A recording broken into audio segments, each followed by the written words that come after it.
So here you are experiencing a dry season in your marriage, and it sounds to me like the commitment is there. It's been tested, but it's there. Right now it feels pretty empty, but you also have some passion. You're still connected in that physical chemistry.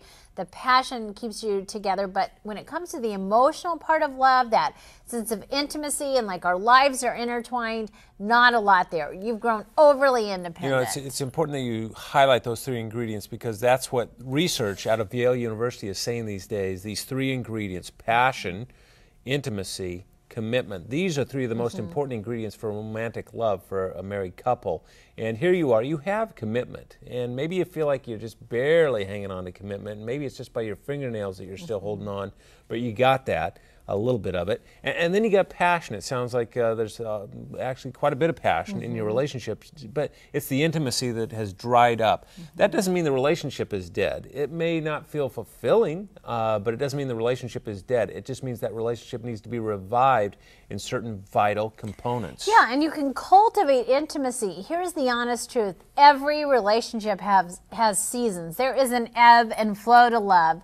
We do not always feel emotionally connected. Right. It's not even possible for a couple to. And you've gotten to a place where it's a little bit entrenched. It feels very empty because your lives have grown so overly independent. But you can absolutely enhance that sense of connection slowly over time. Yeah, and you do that by, again, revisiting things that you have in common, you know, that you've lost touch with, and kind of fan that flame of interest again. And if your spouse has become boring to you, it's probably because you are no longer invested in those things that excite him or her.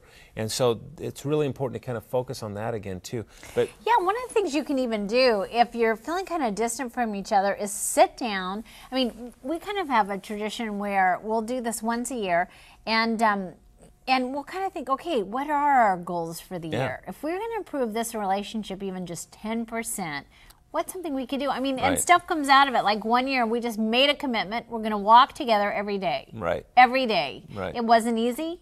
The boys complained, but we did it anyway. And it's not like it mattered on one day, but over time it piled up and created kind of the conversations that lace through our lives. Right, and it wasn't a legalistic thing. It was something that actually paid off for us in a significant way. It joined our spirits together. Yeah, but we worked hard to keep that commitment. Absolutely, absolutely. And, you know, we have this little book called The Love List, and that is the book that talks about how to set your sail for the coming and year. Lots of other things that cultivate emotional intimacy, how to enjoy laughing together and touching just on a, not the passion, but just affection. The laughing is so important, because when your relationship and intimacy is kind of dried up, it's typically, you're not laughing, you're not finding anything funny together, and that's no fun. The playfulness and affection are gone. Exactly. Yeah.